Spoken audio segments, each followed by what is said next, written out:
Sejak awal berdirinya, Israel telah menggunakan kekerasan untuk merebut tanah Palestina. Peristiwa Nakba tahun 1948 menjadi bukti pertama kebiadaban mereka. Ratusan ribu rakyat Palestina diusir secara paksa dari desa dan kota, rumah-rumah mereka dihancurkan, dan tanahnya dirampas untuk pemukiman Yahudi. Tragedi ini bukan hanya soal pengusiran, tetapi juga pembantaian.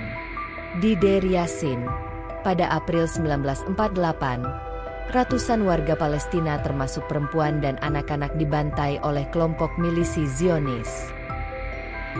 Peristiwa itu menimbulkan ketakutan luar biasa sehingga banyak warga Palestina melarikan diri. Setelah Israel berdiri, kebiadaban mereka berlanjut dengan pendudukan wilayah baru pada tahun 1967. Dalam Perang 6 Hari, Israel merebut tepi barat, jalur Gaza, dan Yerusalem Timur. Sejak saat itu, rakyat Palestina hidup di bawah penjajahan militer. Di wilayah pendudukan, Israel membangun permukiman ilegal bagi warga Yahudi.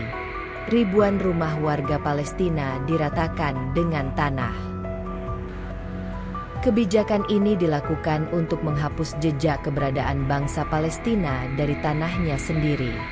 Selain perampasan tanah, Israel menerapkan sistem diskriminasi yang mirip dengan apartheid. Warga Yahudi mendapat akses jalan khusus, sementara warga Palestina dibatasi geraknya dengan pos pemeriksaan militer, tembok pemisah, dan izin yang sulit diperoleh. Blokade terhadap jalur Gaza adalah salah satu contoh kebiadaban paling nyata. Sejak 2007, Israel menutup rapat jalur darat, laut, dan udara menuju Gaza. Akibatnya, 2 juta lebih penduduk Gaza hidup dalam keterbatasan, kekurangan listrik, air bersih, obat-obatan, dan makanan. Serangan militer ke Gaza berulang kali menimbulkan korban besar. Operasi Just Lead tahun 2008-2009, misalnya, menewaskan lebih dari 1.400 warga Palestina, sebagian besar adalah perempuan dan anak-anak. Pada 2014, Israel kembali melancarkan serangan besar ke Gaza yang menewaskan lebih dari 2.000 orang. Rumah sakit, sekolah, dan masjid dibombardir tanpa pandang bulu. Dunia mengecam, namun Israel tetap merasa kebal hukum.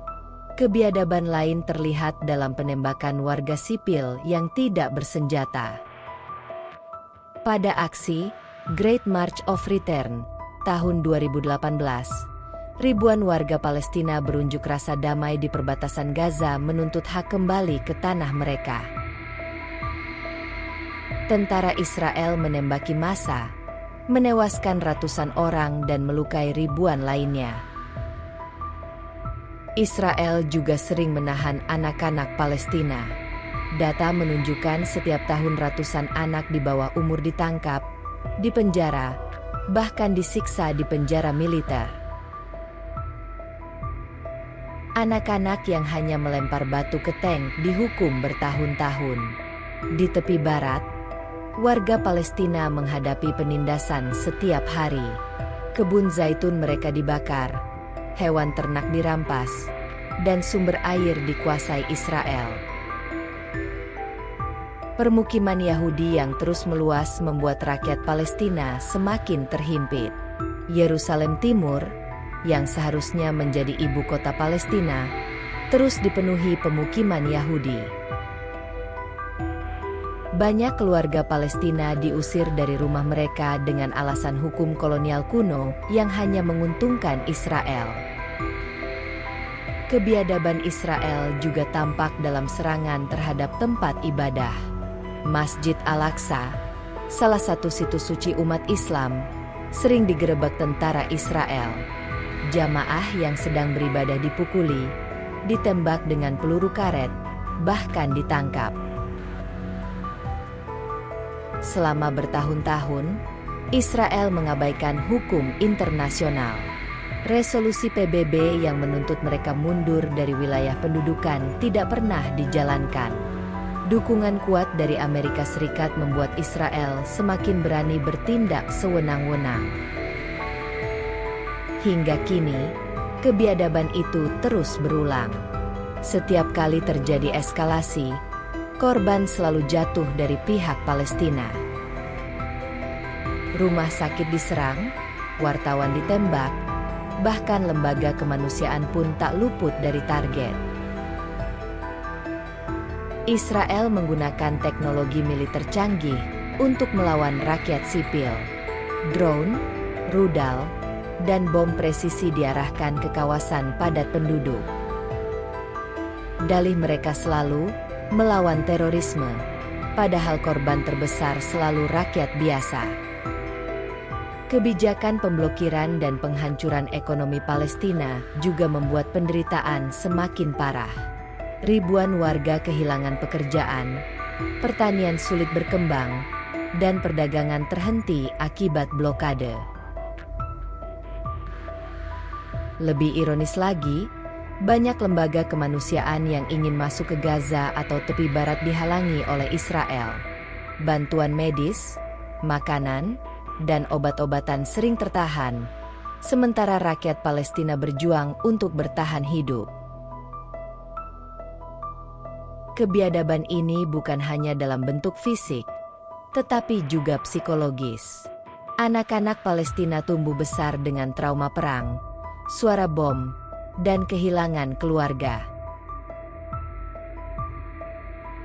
Generasi muda mereka dipaksa hidup dalam penderitaan tanpa masa depan yang jelas.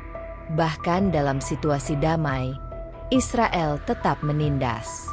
Warga Palestina di dalam wilayah Israel sendiri diperlakukan sebagai warga kelas 2. Mereka mengalami diskriminasi dalam pendidikan, pekerjaan, dan layanan publik. Meski dunia internasional sering mengecam, Israel jarang mendapat hukuman.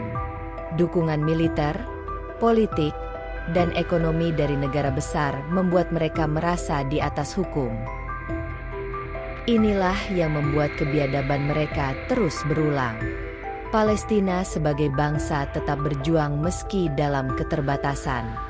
Dari kamp pengungsi hingga desa kecil yang terkepung permukiman Yahudi, rakyat Palestina terus mempertahankan identitas, budaya, dan tanah airnya. Kebiadaban Israel adalah cermin dari penjajahan modern yang masih berlangsung di abad ini.